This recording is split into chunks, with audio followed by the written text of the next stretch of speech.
নমস্কাৰ সকলোকে স্বাগতম জনাইছোঁ স্মাৰ্ট প্ৰেপছলৈ আৰু আশা কৰিছোঁ আপোনালোক সকলো ভালে আছে লগতে নিজৰ যি প্ৰিপাৰেশ্যন আছে ভালদৰে কৰি আছে। ইতিমধ্যে আমি এছএছচি বিভিন্ন এক্সামৰ ওপৰত আমি আলোচনা কৰিলোঁ। SSC CGL, GD, MTS, CHSL, ঠিক আছে।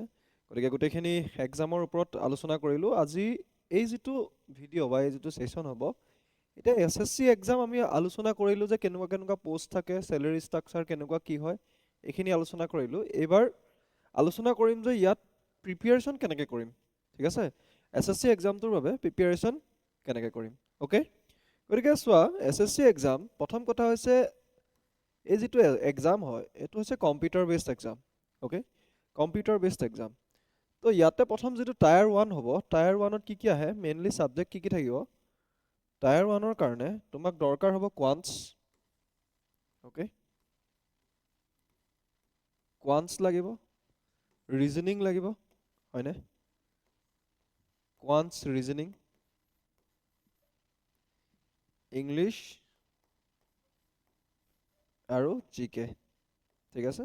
গতিকে এইকেইটা হৈ যায় ইম্পৰ্টেণ্ট, ইয়াৰ কাৰণে ইম্পৰ্টেণ্ট টপিক। প্ৰত্যেকৰ পৰা টায়াৰ 1ত কিমানকৈ আহিব, 25 নম্বৰকৈ আহিব, অ'কে।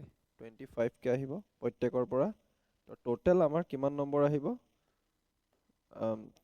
টোটেল নম্বৰ আহিব 200। টোটেল কুৱেশ্যন কিমান আহিব, 25টা কুৱেশ্যন আহিব প্ৰত্যেকৰে, আৰু টোটেল নম্বৰ কিমান হ'বগৈ, 200 টোটেল নম্বৰ হ'ব, ঠিক আছে।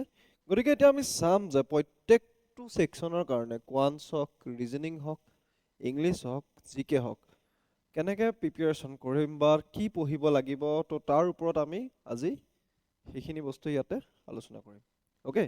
গতিকে কেনেকৈ প্ৰিপেয়াৰ কৰিম প্ৰত্যেকটো বিষয়ে আমি ভালদৰে চাম।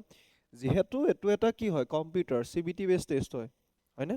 CBT বেছড মানে computer based, okay. Computer based CBT, computer based test হয়। গতিকে কম্পিউটাৰ বেছড টেষ্টবিলাকৰ কাৰণে আটাইতকৈ ইম্পৰ্টেণ্ট বস্তু কি হয় তোমালোকে জানানে, that is your time, okay. Time আটাইতকৈ ইম্পৰ্টেণ্ট বস্তু হয় যদিহে আমি কম্পিউটাৰ বেছড এক্সামবিলাকৰ কথা কওঁ, ঠিক আছে। বিকজ তাতে 1 আৱাৰ পাবা, 1 আৱাৰত টোটেল 100 কুৱেশ্যন কৰিব লাগিব, হয়নে। 25কৈ 4টা ছেকশ্যনত 100 কুৱেশ্যন থাকিব আৰু 100 কুৱেশ্যনত 200 মাৰ্কছ।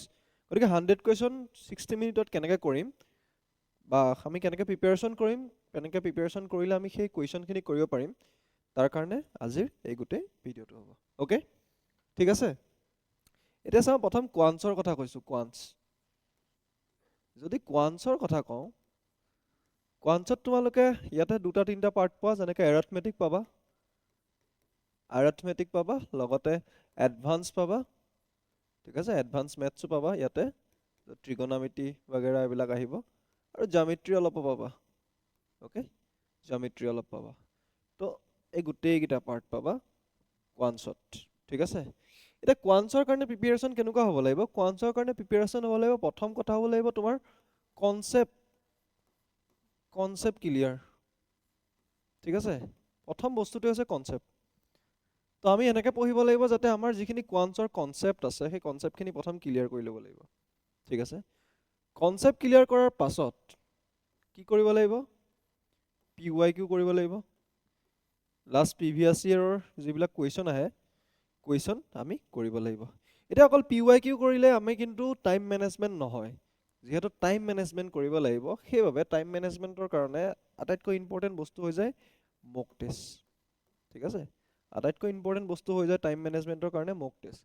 যদি মক টেষ্ট নিদিয়া তেনেহ'লে তুমি যিখন SSC ফিল্ড, এই ফিল্ডখনত নাই বুলিয়ে ধৰা হয়, ঠিক আছে। গতিকে mock test one of a important হৈ যায়। যদিহে মক টেষ্ট নিদিয়া তেনেহ'লে SSC ফিল্ডতে নাই। বুজি পাইছানে মই কি কৈছোঁ কথাটো। গতিকে কনচেপ্ট ক্লিয়াৰ কৰি, প্ৰিভিয়াছ ইয়েৰ কুৱেশ্যনছ কৰি, লগতে কি কৰিব লাগিব, মক টেষ্ট দিব লাগিব। গতিকে এই 3টা বস্তু যেতিয়া ইকুৱেলি চলিব তেতিয়াহ'লে মানুহজনৰ কি হ'ব বা ষ্টুডেণ্টজনৰ কি হ'ব, কোৱান্টছত ভাল ৰিজাল্ট আহিব।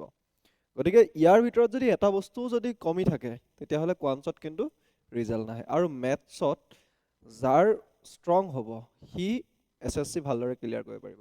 One of a important topic হৈ যায় মেথছ বা কোৱান্টছ, অ'কে। যাৰ মেথছত ভাল হ'ব সিহে আচলতে কি কৰিব পাৰিব, এই যি SSC এক্সাম আছে, SSC এক্সামত কোৱালিফাই কৰিব পাৰিব বা এক্সামত কি হ'ব পাৰিব, PPR কৰিব পাৰিব বা APR কৰিব পাৰিব ভালদৰে অ'কে ভালদৰে কোৱালিফাই কৰিব পাৰিব গতিকে মেথছ আমাৰ কাৰণে ইম্পৰ্টেণ্ট হয় বিকজ ই চোৱা মেক্সিমাম মানুহৰ জিকে ভাল থাকে ইংলিছ ভাল থাকে অ'কে এণ্ড ৰিজনিঙো প্ৰায় ভালেই থাকে বাট মেথছত বহুতে ফচে গতিকে মেথছ যিহেতু নেশ্যনেল লেভেল এক্সাম গতিকে মেথছটো ইয়াৰ কাৰণে আটাইতকৈ ইম্পৰ্টেণ্ট হৈ যায় আৰু মেথছ কেনেকৈ কৰিব লাগিব প্ৰথম concept clear PYQ previous year question paper then mock test এই তিনিটা বস্তু সমানে যাব লাগিব তেতিয়া তোমাৰ কি হ'ব কোৱান্সৰ কাৰণে তোমাৰ SSC CGL তুমি ভালদৰে একচুৱেলি কোৱান্সত উত্তীৰ্ণ কৰিব পাৰিবা নেক্সট টপিক আহি যায় that is your English okay that is your English now ইংলিছৰ কাৰণে কি হ'ব প্ৰথম তোমাক কি লাগিব গ্ৰামাৰ লাগিব okay গ্ৰামাৰৰ যিবিলাক কনসেপ্ট আছে গ্ৰামাৰৰ কনসেপ্ট প্ৰথম ক্লিয়াৰ কৰিব লাগিব সেকেন্ড জানিব লাগিব vocabs okay vocabs and grammar এই দুইটা পাৰ্ট বাট vocabs বুলি নকৈ তুমি ইয়াত মই ৰিডিং কম্প্ৰিহেনচনৰ পাৰ্টটো হ'ব পাৰো ঠিক আছে ৰিডিং কম্প্ৰিহেনচনৰ পাৰ্ট বুলি ক'লো এক্সেক্টলি ৰিডিং কম্প্ৰিহেনচনো নহয় ঠিক আছে বাট মানে যিবিলাক আমাৰ ধৰা এটা দুটা ৰিএৰেঞ্জমেন্ট অফ সেন্টেন্সেছ থাকিব তাৰ পৰা সিনোনিম vocabs যেহেতু সিনোনিম এন্টোনিমছ উলিয়াবলৈ দিয়া এডিয়াম ফ্ৰেজেছ থাকিব গতিকে এইখিনি গোটেইখিনি বস্তুৰ কথা কৈছো গতিকে প্ৰথম তুমি ভালকে গ্ৰামাৰ ক্লিয়াৰ কৰা ওকে গ্ৰামাৰ প্ৰথমকে ভালকে ক্লিয়াৰ কৰিব লাগিব যাতে গ্ৰামাৰৰ পৰা যিবিলাক ভয়েস হক নেৰেশন হক প্ৰিপজিশন হক কোৱেশ্চন আহিলে যাতে এইখিনি কাৰেক্ট কৰা ওকে আৰু লগতে কি কৰিব লাগিব vocabsত ভাল হ'ব লাগিব যিবিলাক প্ৰিভিয়াছ ইয়াৰৰ যিবিলাক ওয়াৰ্ডছ আহিছিল এইবিলাকো আমি চাব লাগিব হয়নে ইয়াৰ লগতে কিন্তু ইয়াতো এটা বস্তু লাগিব that is mock test must B কাৰণ ইয়াৰ কাৰণে আমি কি কৰিব লাগিব টাইম মেনেজমেন্ট লাগিবই SSC দিম যেতিয়া টাইম মেনেজমেন্ট ইম্পৰ্টেন্ট হ'ব গতিকে ইয়াৰ কাৰণেও কি লাগিব মক টেষ্ট দিবই লাগিব যিবিলাক প্ৰিভিয়াছ ইয়াৰ কুৱেশ্যন পেপাৰ আছে সেই কুৱেশ্যন পেপাৰ হওক বা যিবিলাক ৰিলেটেড কুৱেশ্যন হওক তাৰ কাৰণেও কি কৰিব লাগিব মক টেষ্ট দিব লাগিব তেতিয়াহে তোমাৰ কি হ'ব ইংলিছৰ তোমাৰ যিখিনি মানে পৰ্চন থাকিব তুমি আৰামত কৰিব পাৰিবা আৰু এইকেইটা বস্তু গ্ৰামাৰ এণ্ড vocabs এই দুইটা বস্তু কিন্তু লাগিবই প্লাছ মক টেষ্ট ওকে দেন 3 নম্বৰতে আহি যায় দ্যাট ইজ ইয়োৰ ৰিজনিং ঠিক আছে ৰিজনিং ৰিজনিঙত আটাইতকৈ বিষয়বস্তুটো হৈছে আণ্ডাৰষ্টেণ্ডিং ক্লিয়াৰ থাকিব লাগিব যে কুৱেশ্যনত কি সুধিছে ওকে কুৱেশ্যনত কি সুধিছে প্ৰথম সেই বস্তুটো ভালদৰে জানিব লাগিব ওকে ৰিজনিং এনেকুৱা কোনো এটা পাৰ্টিকুলাৰ সাবজেক্ট বুলি নহয় মিক্সচাৰ অফ সাবজেক্ট হৈ থাকে কাৰণ ইয়াত টেষ্ট কৰে মেণ্টেল এবিলিটি মানুহৰ তুমি কেনেকৈ ভাবিছা সেই বস্তুটোৱে আচলতে টেষ্ট কৰে ওকে মানে ওভাৰঅল তোমাৰ থিংকিংটোৰ ওপৰতে গোটেই কুৱেশ্যনছখিনি যাব যে তুমি কুৱেশ্যনটো কেনেকৈ লৈছা কেনেকৈ ভাবিছা ঠিক আছে ৰিজনিঙৰ কাৰণে প্ৰথম সেইকাৰণে মই কনচেপ্ট বুলিয়ে কৈছো কনসেপ্ট যেনে ইয়াত ধৰা কুৱেশ্যন আহিলে আমাৰ যিবিলাক লাইক কুৱেশ্যন কেনেকুৱা আহিলে ধৰা ডিষ্টেন্স ডাইৰেকশ্যন হওক ঠিক আছে গতিকে যদি তুমি ডিষ্টেন্সত খেলি মেলি কৰা বা ডাইৰেকশ্যনটো যদি ভুল কৰি দিয়া তাততো প্ৰব্লেম হ'ব গতিকে সেই বস্তুখিনি কনসেপ্ট ক্লিয়াৰ সেই বস্তুটো লাগিব কনসেপ্ট ক্লিয়াৰ কৰিব লাগিব প্ৰথম কথা ঠিক আছে সেকেন্ড ইয়াতো সেম মেথছৰ নিচিনাই কাৰণ ওভাৰঅল টপিকটো যদি চাওঁ ইয়াতো কি লাগিব মক টেষ্ট লাগিব মক টেষ্টে তোমাৰ কি কৰিব মক টেষ্টে তোমাৰ যিখিনি টাইম মেনেজমেন্ট আছে সেই টাইম মেনেজমেন্টখিনি এনহেন্স কৰি দিব কাৰণ যিমান কম টাইমত কৰিব পাৰা সিমানে ভাল আৰু পৰাপক্ষত যোনে ৰিজনিং হওক বা মেথছ হওক নৰ্মেলি পেন নধৰাকে কৰিব পাৰে বা কম পেন ইউজ কৰি পেলাই কৰে কম পেন ইউজ কৰা মানে গম পাইছা না মই কিহৰ কথা কৈছো যোনে মুখত কৰিব পাৰে সিহঁতৰ কাৰণে বেছি ভাল সিহঁত কাৰণ যিহেতু টাইম বহুত কম হয় গতিকে যোনে কম টাইমত কৰিব পাৰে তাৰ কাৰণে আচলতে বেছি ভাল ঠিক আছে গতিকে দুটা বস্তু বহুত ইম্পৰ্টেন্ট হৈ যায় কনসেপ্ট ক্লিয়াৰ বা ইয়াত শৰ্ট ট্ৰিক্স যদি আছে শৰ্ট ট্ৰিক্সও লাগিব কিছুমান ক্ষেত্ৰত ঠিক আছে কিছুমান শৰ্ট ট্ৰিক্স থাকিলে শৰ্ট ট্ৰিক্স লাগিব ওকে দৰকাৰ হ'ব মেথছতো দৰকাৰ হয় শৰ্ট ট্ৰিক্স বাট মই শৰ্ট ট্ৰিক্সটো ধৰাই নাই ষ্টিল যদি কনসেপ্ট ক্লিয়াৰ থাকে ষ্টিল তুমি কৰিব পাৰা বাট লগতে কি দিব লাগিব মক টেষ্ট দিব লাগিব বিনা মক টেষ্টেদি তুমি SSC ফিল্ডত নামিবই নোৱাৰা ঠিক আছে বিকজ কাট অফো হাই যায় তুমি গম পোৱাই চাগে ওভাৰঅল ওকে গতিকে এই তিনিটা দেন লাষ্ট তোমাৰ থাকি গ'ল জিকে এটা জিকে এনেকুৱা হয় জিকে ইজ দ্য টোটেলি আনপ্ৰেডিক্টেবল এইকাৰণে আনপ্ৰেডিক্টেবল ইয়াতে সাবজেক্ট যদি চাওঁ বহুতখিনি থাকে পলিটি হওক হিষ্ট্ৰী হওক ইকনমিক্স হওক কম্পিউটাৰ চায়েন্স হওক জেনাৰেল চায়েন্সৰ হওক biology chemistry physics okay and তাৰ উপৰিও তোমাৰ এনভাইৰনমেণ্টৰ এটা কুৱেশ্যন কেতিয়াবা সোমাই যাব পাৰে, লগতে ষ্টেটিক জিকেও থাকে, বা লগতে কি থাকিব পাৰে কাৰেণ্ট এফেয়াৰ্ছো থাকিব পাৰে। গোটেইখিনি বস্তু সোমাই পেলাই অনলি 25 কুৱেশ্যন আহে, গতিকে ইয়াক ইমান প্ৰেডিক্ট কৰাটো সহজ নহয়। বাকী এটা এটা ছাবজেক্টত কিমান আহিছিল 25, ইয়াতে কি হ'ল অভাৰঅল গোটেই সোপা ছাবজেক্ট মিলাই পেলাই কিমান আহিব 25। যদিও কয় ক্লাছ 10 লেভেলৰ, বাট কুৱেশ্যনছ কিন্তু তেনেকুৱা নহয়, ডেফটৰ পৰা সোধে, ঠিক আছে। গতিকে দিছ ইজ আনপ্ৰেডিক্টেবল। তো ইয়াৰ কাৰণে তুমি এটাই কাম কৰিব, অভাৰঅল পঢ়াটোতো পঢ়িবই লাগিব, আমি কনচেপ্টটো ক্লিয়াৰ কৰিবই লাগিব প্ৰত্যেক ছাবজেক্টৰে অলপ অলপ হ'লেও, ঠিক আছে। কিন্তু ইয়াক যিমান পাৰা মক টেষ্ট আৰু question solve, okay, question session মানে তোমাৰ যিমান পাৰা কুৱেশ্যন ছলভ কৰা, অ'কে, কুৱেশ্যন ছলভ, এই দুটা বস্তু ইম্পৰ্টেণ্ট ইয়াৰ কাৰণে। মক টেষ্ট দিব লাগিব, ৰেগুলাৰ আপডেট থাকিব, লগতে কাৰেণ্ট এফেয়াৰ্ছ লাগিব, কাৰেণ্ট এফেয়াৰ্ছৰ আপডেট থাকিব লাগিব। কাৰেণ্ট এফেয়াৰ্ছৰ এতিয়া কথা আহি গ'ল যে কাৰেণ্ট এফেয়াৰ্ছ এতিয়া যিহেতু আমি যেনেকৈ ধৰা বাকীবিলাক এক্সামৰ ক্ষেত্ৰত চাওঁ 1 বছৰৰ সোধে, ইয়াত কোনো স্পেচিফিক নাই কিন্তু কাৰেণ্ট এফেয়াৰ্ছ। লাষ্ট ইয়েৰ যদি পেপাৰ চোৱা এনেকুৱা আছে 23 কুৱেশ্যন কেতিয়াবা সুধি দিব পাৰে, মানে অৰ্থাৎ ষ্টেটিক পৰ্চন হিচাপে কি কৰি দিয়ে, সুধি দিয়ে। গতিকে এই বস্তুটো আমি কি কৰিব লাগিব, মনত ৰাখিব লাগিব। সেইকাৰণে কি কৈছোঁ, মই অভাৰঅল কওঁ মোৰ ফালৰ পৰা যদি ক'ব বিচাৰোঁ, মই তেতিয়াহ'লে মোৰ ফালৰ পৰা কওঁ মই 3টা ছাবজেক্টক বেছি ফ'কাছ কৰিবা, সেইকেইটা হ'ব maths, English and reasoning, okay.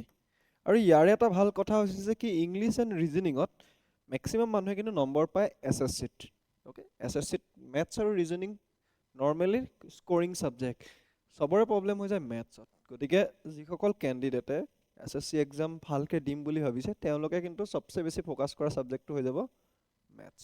গতিকে যাৰ মেথছ ভাল, ঠিক আছে, যাৰ মেথছ ভাল তাৰ কি হ'ব, SSC এক্সাম ওলাই যাব। বুজি পাইছেনে এতিয়া লজিকটো, ঠিক আছে। সেইকাৰণে আমাক কয় ন বাহিৰৰ মানুহখিনিয়ে বেছিকৈ পায় SSC অসমৰ মানুহতকৈ, কিয়, বিকজ অফ মেথছ। বাকী ইংলিছত পাৰি যাবা, ন' ডাউট, অলপ 5 years মানৰ কুৱেশ্যনছ যদি ছলভ কৰা, অলপ কনচেপ্ট যদি ভাল হৈ থাকে দেন পাৰিবা। ৰিজনিঙৰ প্ৰিভিয়াছ ইয়েৰ কুৱেশ্যন, প্ৰিভিয়াছ যিমান আছে কুৱেশ্যন ছলভ কৰা, কনচেপ্ট ক্লিয়াৰ কৰা, পাৰি যাবা। ইয়াত ফচে মানুহে। গতিকে মেথছত যোনে ভাল কৰিব তাৰ ৰিজাল্ট ওলাব। আৰু জিকে ক'লোৱে মই, যিমান কুৱেশ্যন কৰা সিমান ভাল।